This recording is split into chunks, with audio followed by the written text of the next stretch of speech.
Bismillahirrahmanirrahim. Assalamualaikum warahmatullahi wabarakatuh. Perkenalkan, nama saya Rizky Maulana.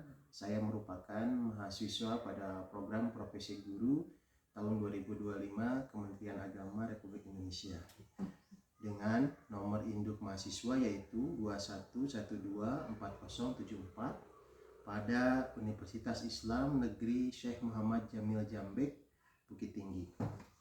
Pada kesempatan kali ini saya akan menyampaikan sebuah video pembelajaran mengenai kegiatan pembelajaran pada kelas 10 dengan tema strategi dakwah pada masa Abu Bakar As-Siddiq, yaitu pada masa khalifah yang pertama setelah wafatnya Nabi Muhammad SAW.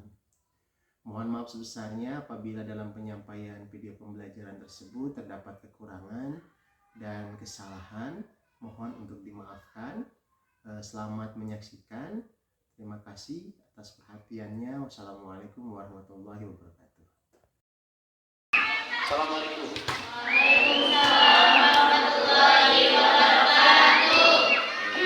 Bismillahirrahmanirrahim. Alhamdulillah, hari ini kita bisa melakukan pembelajaran kembali pada mata pelajaran sejarah budaya Islam.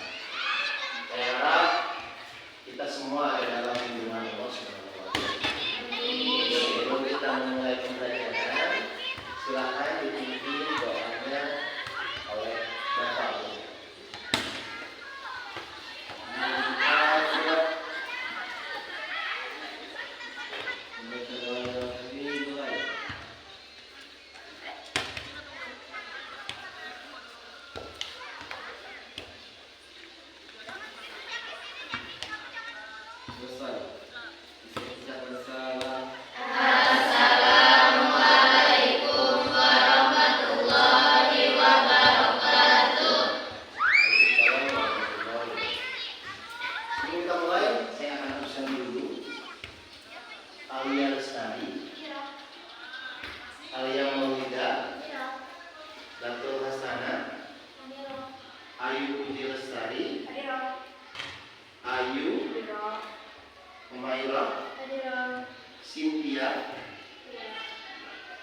Siti Rubia, Nadia Syifa, Naisila, Nurul Oktaviani, Rasya, Ufi, Dafa, Fahri, Noval, Risa, Nda, Syahla. Oke, alhamdulillah ya, hari ini kita bisa hadir semua. Mukanya jangan tegang ya, biasa saja, santai saja. Kenapa harus santai? Karena kalau kita memulai pembelajaran dengan sifatnya tegang, itu akan sulit untuk menerima. Kenapa saya sampaikan? Pernah dengar dulu ada sebuah kisah. Orang yang menuntut ilmu itu ibarat gelas. Tahu gelas? Kalau gelasnya retak bisa di sini? Bisa. Cuma mungkin kadang bocor ya. Kalau orang yang belajar itu harus ibarat sebuah gelas kosong. Dan orang yang memberikan pembelajaran itu ibarat teko yang di dalamnya sudah ada air. Artinya, ketika ilmu itu turun, dialirkan oleh orang yang memegang teko yang berisi air, masuk ke dalam gelas, itu gelas akan terisi. Kalau misalnya tidak terisi, itu mungkin karena gelasnya sudah penuh. Nah, ketika kita belajar, anggaplah kita adalah gelas yang kosong dan belum terisi, sehingga ilmu itu akan mudah diterima. Gitu ya. Hari ini alhamdulillah kehadirannya luar biasa. Nah, pada kesempatan hari ini kita akan mempelajari sebuah tema, yaitu di sini sudah disampaikan, yaitu tentang strategi dakwah pada masa Khulafaur Rasyidin atau substansi dakwah pada masa Khulafaur Rasyidin.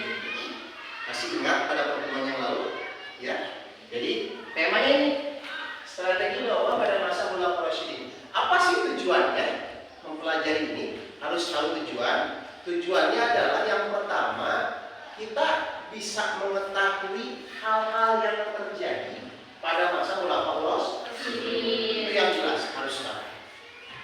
Yang kedua adalah kita dapat mengambil ibrah. Ibrah itu apa? Hikmah apa yang terjadi pada sebuah jalan cerita pada masa Khulafaur Rasyidin. Oke, itu tujuannya ya. Jadi paham? Sekarang temanya ini, tujuannya itu adalah sebagai yang disampaikan. Pertama sebagai ilmu pengetahuan, yang kedua adalah mengambil hikmah. Sebelum kita mulai, saya akan tanya dulu dari beberapa orang sebagai hal-hal yang sudah kita pelajari pada pembelajaran. Dafa, masih ingat Dafa?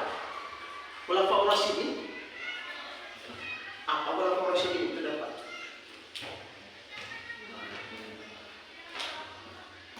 Apa sih yang dimaksud dengan Khulafaur Rasyidin? Yang lain boleh dibuka bukunya ya. Ya, ingat-ingat tadi Khulafaur Rasyidin kemarin apa? Ada khilafah, ada Rasyidin, dari Rasyid apa?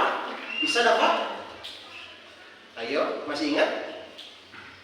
Alia? Apa? Khulafaur Rasyidin apa sih Khulafaur Rasyidin? Sering dengar kata Khulafaur Rasyidin kan? Apa sih? Apa?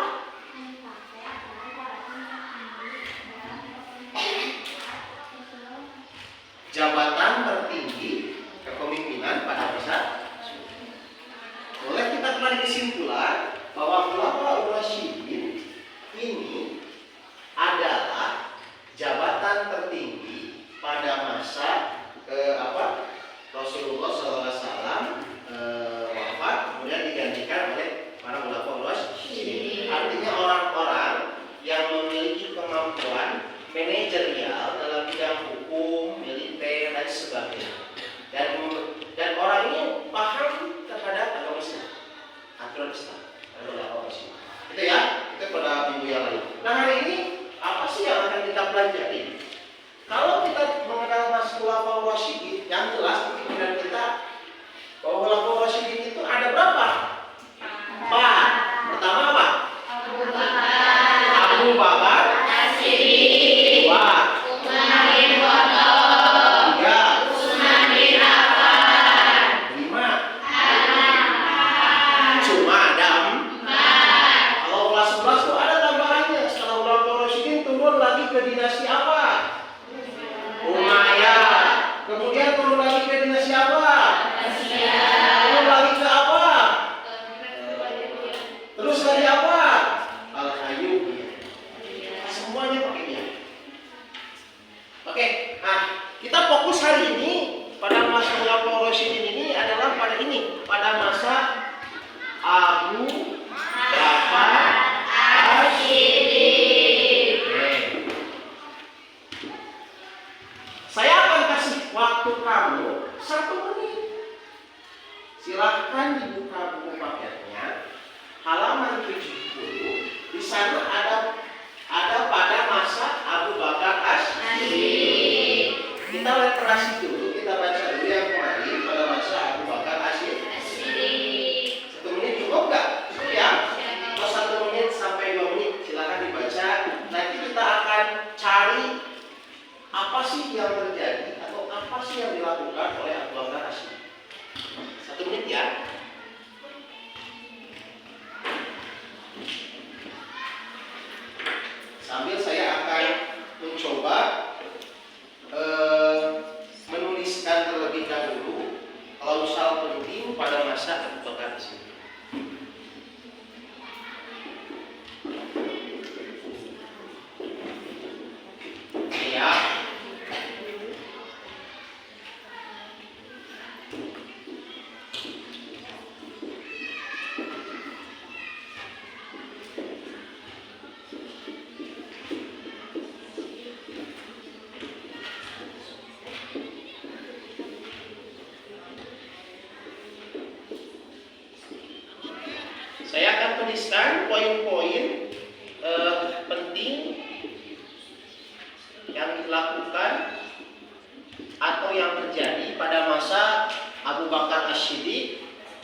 kami cari atau 1 sampai 2 menit.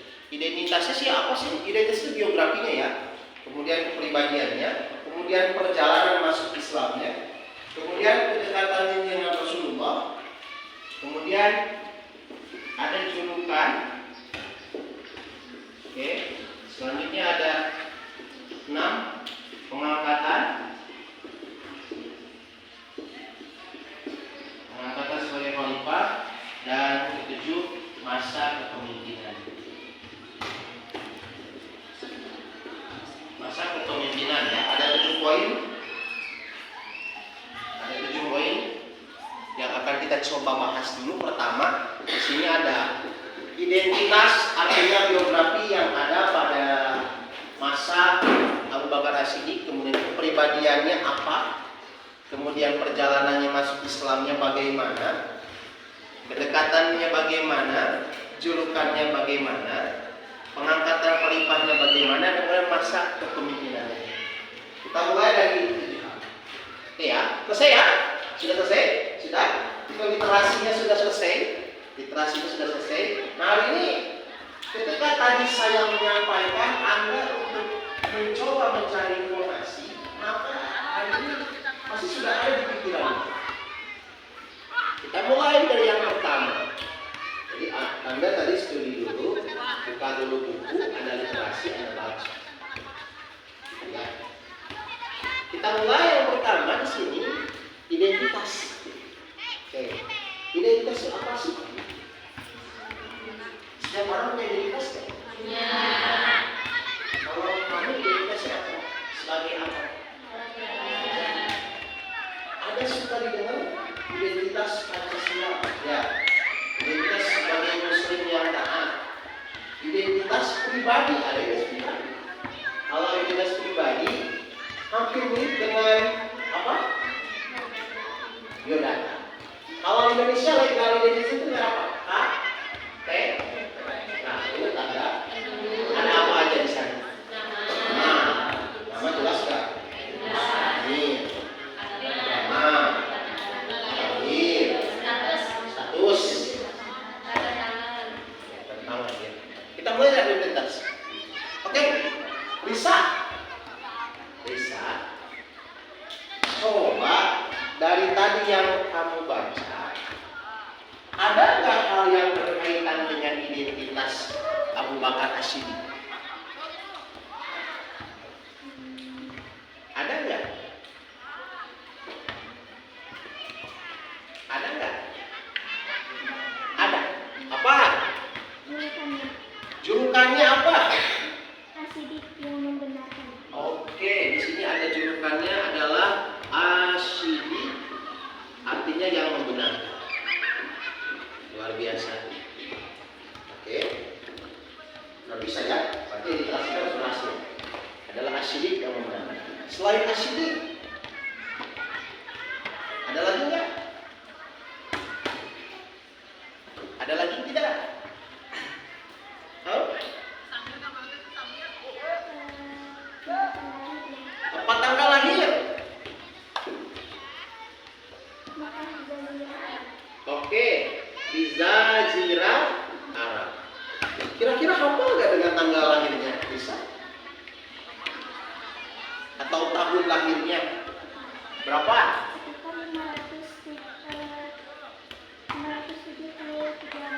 573 Mas. Ada lagi satu hal yang lain yang mungkin bisa didapat. Sukunya apa? Suku Quraisy. Oke, sukunya Quraisy. Oke, tepuk tangan semua buat bisa. Kita sambil belajar. Yang pertama kita belajar. Yang kedua kita belajar kehidupan. Nanti pertama kan seperti ini. Ya. Dilihat sini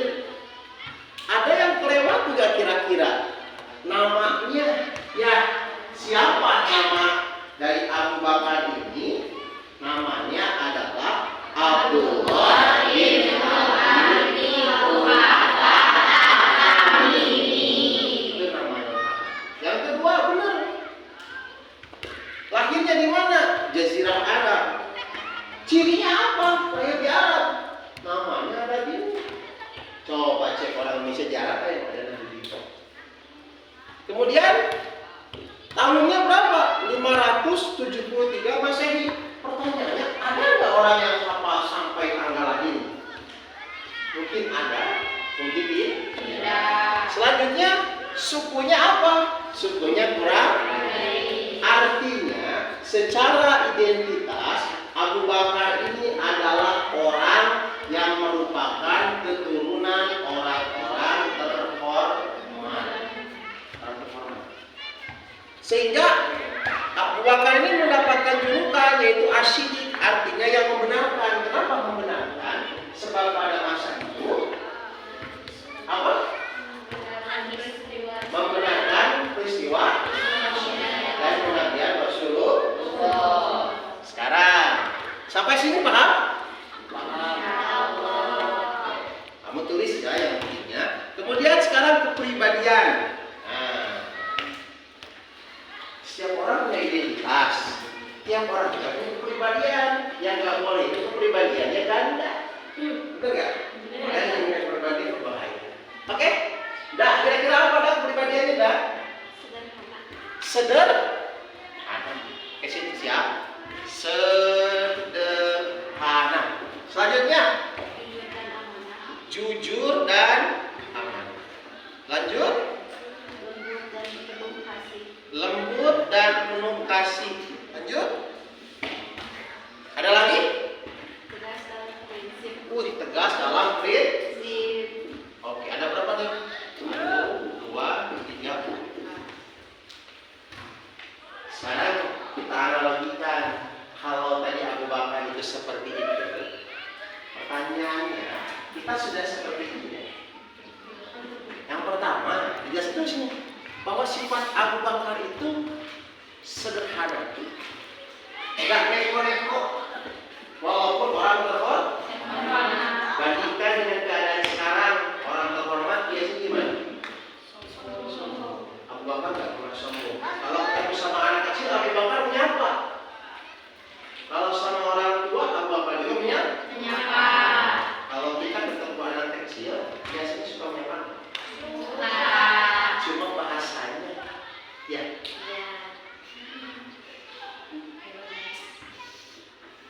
Ada orang yang badannya nggak tinggi. Benar nggak? Sudah ini ya? Enggak sekali-kali. Harus sederhana. Pakaian sederhana. Paling-paling itu pakaian sederhana.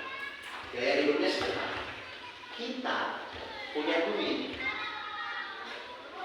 Andaikan kita punya duit 1 juta rupiah hari ini, hal apa yang akan kita lakukan? A. Disodakokan 990.000. Berhasil. B. Disodakokan 50.000. C. Beli HP baru. D. Disimpan buat tabung buat masa depan. Kira-kira kita milih yang mana? Sodako luar biasa. Sodako ada sebenarnya. Jauh zaman Nabi Khalifah Utsman bin Affan punya unta, sodako unta 500 unta. Sekarang kalau unta sekarang kurang lebih 210 juta. Oleh sebab itu kemudian ya sodako. Zaman dulu orang mau begitu punya duit 1 juta. Itu kan ada zakatnya. Ada zakat mal, ada zakat mal, kemudian ada zakat fitrah, ada sedekah 2,5% ya sedekah. Bisa jarang. Padahal dalam Al-Quran disebutkan apa? Kalau kita memiliki rezeki, uang, berupa materi, sedekahkanlah. Persentasenya dijadikan 2,5%. Yang pertama itu siapa dulu? Itu siapa dulu? Saya punya duit nih, misalnya kamu punya duit 1 juta. 2,5% berarti 20 benar kan? Benar kan? Berarti harus 20 harus kita keluarkan, soal itu bukan milik kita, benar kan? Itu milik kamu. Pertanyaannya, ke siapa kita akan beli? Kira-kira kamu akan beli ke siapa? Ke keluarga siapa?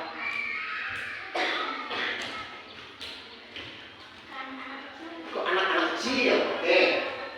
Kalau punya duit mau disedekahkan siapa? Ke orang tua. Dia siapa? Keluarga. Kamu punya duit, sedekahin siapa? Semua orang. Ke siapa? Ke siapa? Keluarga.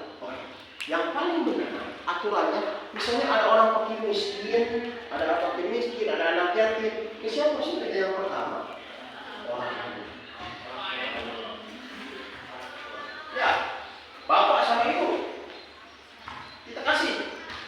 Yang kedua kepada siapa? Saudara, paman, bibi, adik, dan sebagainya. Barulah kepada orang lain. Fakir miskin itu, ya, bukan berarti kita nepotisme kepada keluarga. Dan contohnya seperti itu, agar menjalin hubungan keluarga yang baik, gitu ya. Oke, kita lanjutkan. Sekarang yang kedua, jujur. Nggak ada satupun khalifah yang suka bohong. Jadi kalau ada khalifah atau pemimpin yang bohong, itu bukan khalifah. Abu Bakar nggak pernah bohong. Kita jujur. Kalau jujur sama? Kalau yakin? Mudah-mudahan. Dan itu adalah lembut dan kasih sayang sama manusia. Kasih sayang itu bukan hanya manusia, makhluk Allah itu banyak. Ada batu, embe. Walaupun embe itu binatang yang domba sama embe itu adalah binatang yang kalau saya pikir itu nggak tahu diri. Kamu beli domba bilang apa? Nah, untuk bilang domba. Di buku mana oke kasih domba? Ngomongan apa? Jujur non? Embe. Ada kambing, ada embe. Sekarang ada embe. Embe bilang apa? Domba apa? Kan? Itu harus lemah lembut. Jadi tidak boleh temperamental, nggak kasar. Enggak ada. Khalifah itu yang tegas. Tegas itu bukan kasar, bukan temperamental kita cerita. Kemudian adalah yang tegas pada saat tertentu. Artinya kalau benar-benar salah. Jadi untuk plak-plak, tahu plak-plak bahasa itu? Pelin-pelan. Jadi kalau kamu menemukan seorang yang pelin-pelan itu jangan diikutin. Iya, terkurang itu. Jangan. Oke ya, itu dalam sisi kepribadian. Sekarang perjalanan masuk. Nah, tadi yang dibaca. Salah. Kira-kira apa perjalanan masuknya? Orang yang pertama masuk Islam di kalangan laki-laki dewasa. Petrus. Menerima Islam tanpa keraguan, artinya percaya sepenuh hati. Lanjut. Membawa tokoh-tokoh penting masuk Islam. Artinya perjalanan masuknya Abu Bakar ini adalah penuh kepercayaan. Tidak ada pelin-pelan dalam hati. Pelin-pelan mau dimasukkan. Abu Bakar aja menerimanya pasti. Yang nggak pasti. Wah. Tinggalkan yang nggak pasti. Karena Abu Bakar itu menerima kepastian. Apalagi yang digantungkan. Wah. Lanjut ya. Sekarang apa sih kedekatannya di sini? Kalau kita lihat di sini nih, ada kedekatan dengan Rasul. Apa kedekatannya? Kira-kira ada yang bisa menjawab? Apa Bi? Sahabat terdekat. Terus. Kemudian pemimpin sholat.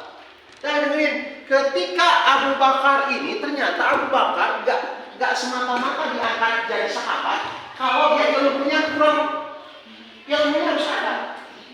Sudah sahabatnya Rasul, orang yang percaya pada Rasul, orang yang berilmu juga. Suatu riwayat ketika Rasul sakit, yang Kebayang Pak, bagaimana terhormatnya orang yang bisa bertemu dengan Nabi tiap hari. Kemudian ketika Nabi sholat digantikan sama Abu Bakar. Berarti itu kelasnya apa?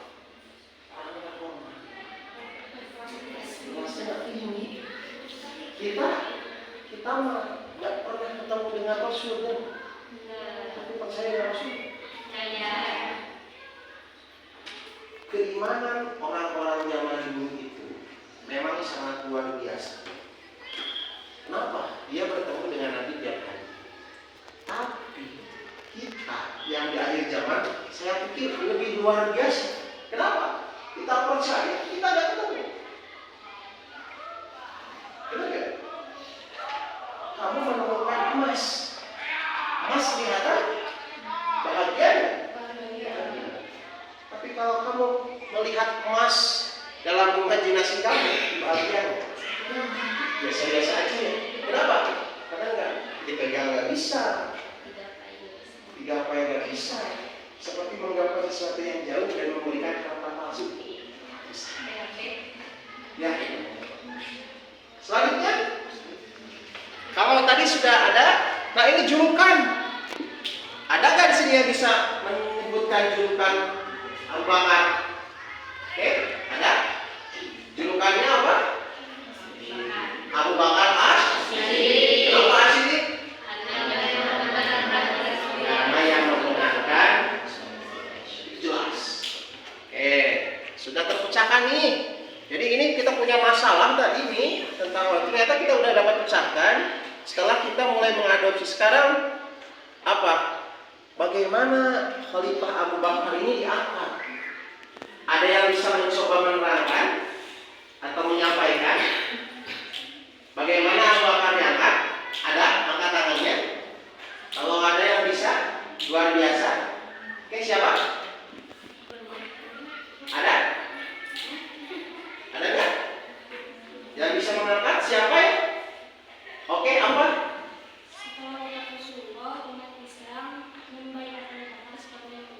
Oke, membaiat Abu.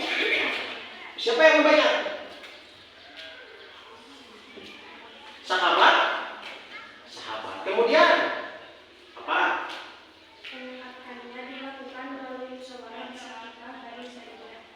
Melakukan musyawarah. Lanjut. Disepakati oleh seluruh umat Islam. Oke. Tuh, tadi dijelaskan pengangkatan khalifah itu yang pertama baiat. Baiat itu apa sih? Pak, bilang ini saya akan baiat Anda. Baiat itu berarti dilantik. Tapi melalui pertama jalur musyawarah. Bagaimana caranya? Pada suatu waktu setelah ada kabar Nabi Muhammad wafat, maka yang terjadi adalah ada bingung ya. Kenapa bingung? Karena selanjutnya setelah bingung apa? Terjadinya perpecahan. Dan akhirnya apa? Ada satu kaum dari Ansor menyatakan kita merembuk aja, kita buat hari ini bahwa kita lantik penerus dari Rasulullah SAW. Akhirnya apa? Adalah musyawarah di Bani Sa'idah. Berkumpul orang-orang. Ketika sudah berkumpul, ternyata orang Quraisy tidak ada nih. Tetapi kabar itu didengar oleh Abu Bakar dan Umar. Akhirnya Abu Bakar dan Umar datang ke sana, sehingga di sana terjadi apa yang disampaikan. Jadi tidak semata-mata langsung Abu Bakar itu dilantik, tidak, tetapi melalui musyawarah dulu. Bahkan Abu Bakar sendiri tidak memberikan dirinya sebagai orang yang mau dilantik. Abu Bakar itu menyuruh siapa? Umar bin untuk jadi apa? Tapi Umar bin Khattab setuju? Tidak. Kenapa Umar bin Khattab tidak setuju? Kenapa dia tidak setuju? Kira-kira Umar bin Khattab kenapa nggak setuju? Kenapa? Karena paling dekat. Kemudian kenapa nggak setuju? Umar bin Khattab awalnya ya Abu Bakar As-Siddiq dia tidak setuju bahwa dia yang dilantik, tapi dia menyampaikan udah aja Umar bin Khattab. Tapi Umar bin Khattab terbalik. Umar bin Khattab langsung megang tangan Abu Bakar, langsunglah dibaiat oleh Umar bin Khattab. Apa yang dilakukan? Hari ini Abu Bakar dijadikan sebagai khalifah. Alasannya apa? Satu, Abu Bakar orang terdekat. Dua, karena kaum Quraisy, karena kaum Quraisy yang pantas memimpin kaum muslimin. Yang ketiga, ilmunya dan usianya lebih tinggi daripada yang lain.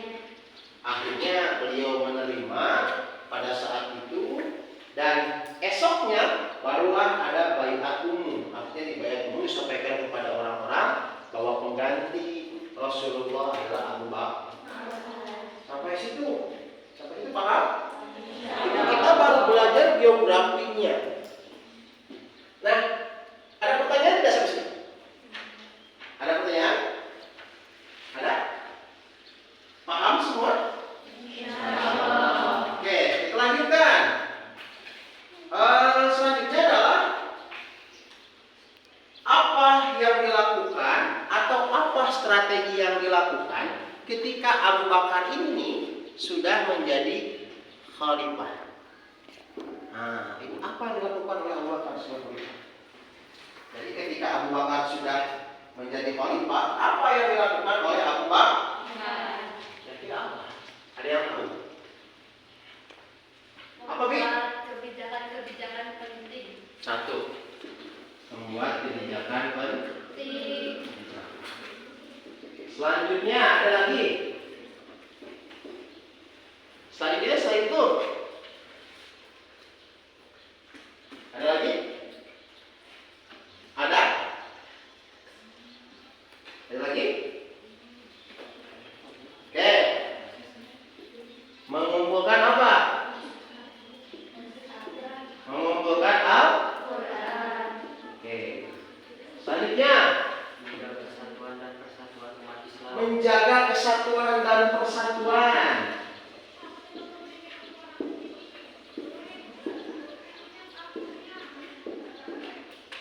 Ada lagi? Penguatan struktur pemerintahan keuangan. Apa? Penguatan struktur pemerintahan keuangan. Oke, penguatan struktur pemerintahan.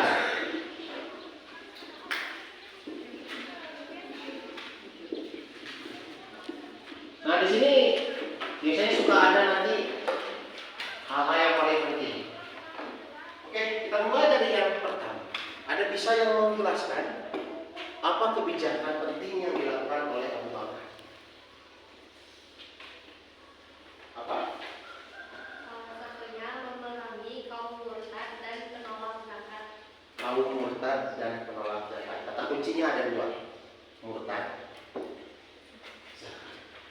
Jadi, kalau kita nggak mau zakat dari sekarang, berarti ternyata zaman dulu nggak ada tuh.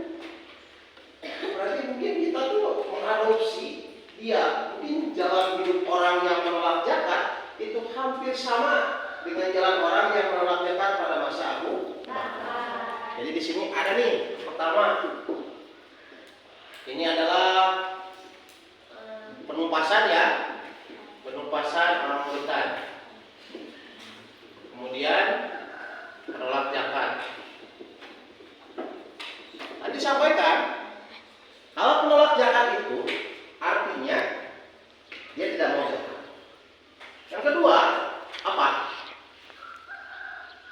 Orang murtad. Apa sih murtad?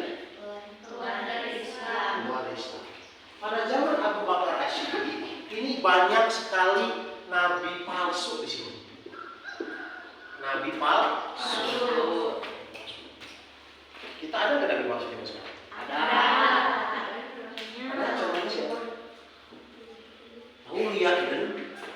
Lia Eden tahu? Tidak. Tidak. Lia Eden itu orang yang mengaku jadi nabi. Banyak. Tapi lain Walid ya. Walid itu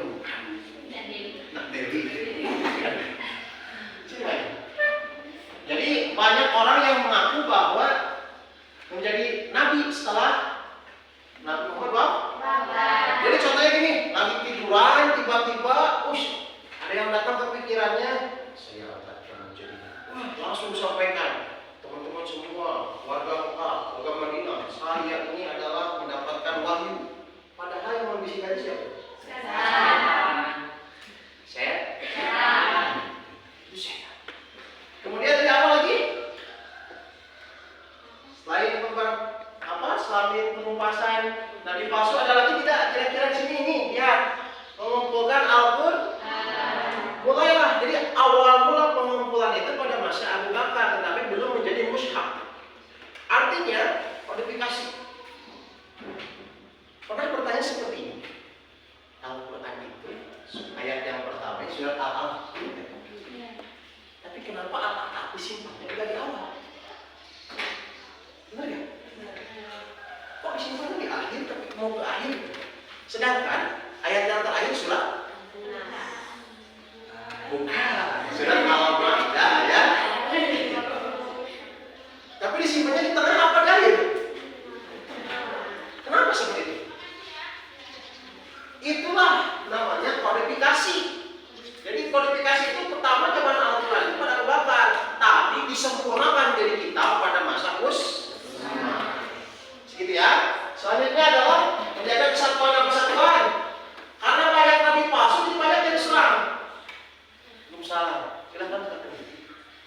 Ini teman kita baru pulang dari kegiatan luar biasa tepuk tangan ya. Oke, sebagai orang yang baru datang, bukan apa, cuma hasil sudah kegiatan.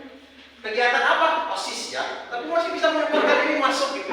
Gak apa-apa. Luar biasa tepuk tangan sekali. Selanjutnya adalah pembuatan struktur pemerintah, artinya pada masa Abu Bakar juga sudah mulai ingin menyebarluaskan Islam di wilayah yang lain. Gak apa-apa. Itu di awal sudah ada pada masa Abu Bakar, cuman belum seperti pada masa Umar. Ini baru wilayah yang terdekat. Gitu. Jadi kata kuncinya di sini ada kebijakan penting tentang mulai awal mula Al-Quran, menjaga kesatuan dan penguatan struktur pemerintah. Tadi yang jelas adalah tentang nabi palsu.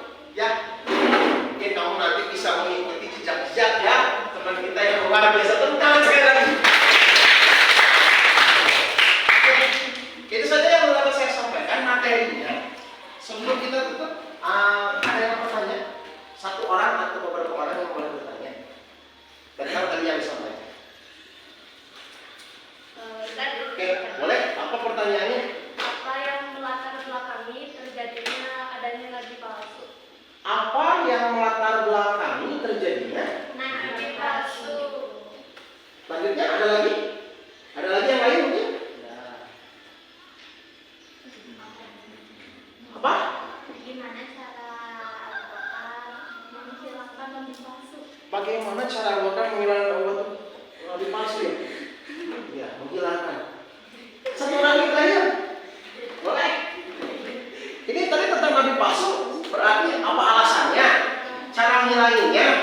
Digosok-gosok juga atau dibuang kayak sampah gitu? Apa caranya? Atau ada yang nanya, siapa sih nabi palsu itu? Apa ya? Siapa? Siapa nabi palsu? Ada tiga ya. Pertanyaannya cuma tiga. Pertama, apa yang melatar belakangi? Yang kedua, bagaimana caranya? Yang ketiga, wah namanya gitu. Kalau capek sihat dulu aja ya.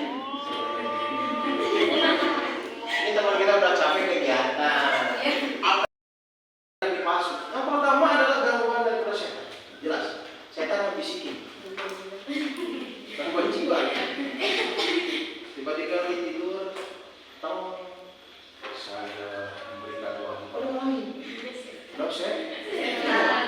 Yang kedua, adanya rasa ingin memiliki Islam secara keseluruhan. Ketika tidak ada pemimpin, otomatis jabatan kosong, wilayah luas. Nabi itu orang yang paling segani. Apa yang disampaikan Nabi itu semua contoh. Jadi mereka ingin seperti Nabi, cuma mengambil kuas dua hal. Yang pertama pertama berkaitan dengan harta dan tahta. Tapi nggak pakai wanita. Yang tadi sampai yang pertama itu adalah adanya gangguan atau bisnya dari setan. Itu pertanyaan jawabannya. Paham ya? Sekarang caranya, kudu nggak baca cara dulu. Tapi siapa nabinya? Betul. Mengaku nabi palsu. Ada yang tahu? Ada yang tahu? Ada berapa? Ada berapa? Ada berapa nabi pada zaman dari mulai zaman nabi sampai zaman tabiin mengaku nabi palsu ada berapa? Yang tahu satu apa? Musailamah al-Kadzdzab. Tahu Musailamah al-Kadzdzab? Benar, betul.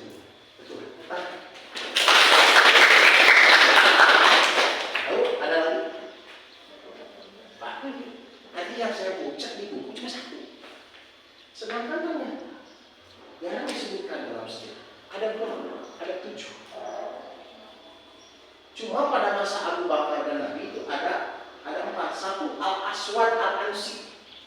Al-Aswad Al-Ansi itu adalah orang yang pertama murtad dan Nabi itu Al-Aswad. Yang kedua adalah Tulaihah. Itu Tulaihah, Pak. Ketiga adalah Musailamah al-Kadzdzab. Dan keempat adalah Sajjah.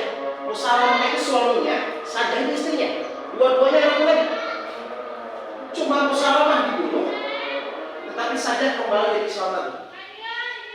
Tapi yang lain meninggal. Gitu ya. Kemudian apa sih? Ada lagi Al-Muhtar. Kemudian ada Al-Khanis. Ada Mirza Ghulam. Itu ada.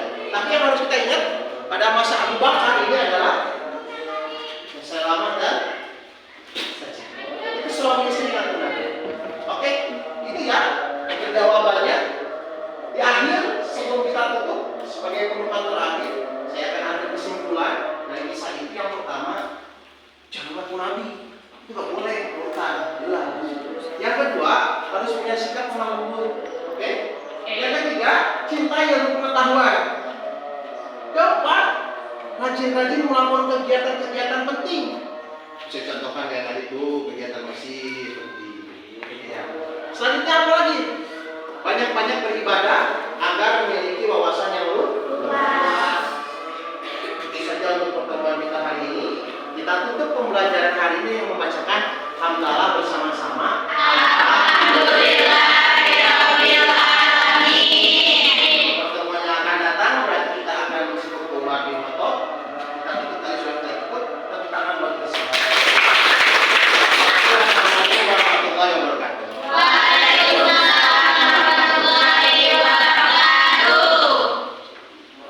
Yang lain silakan siap-siap.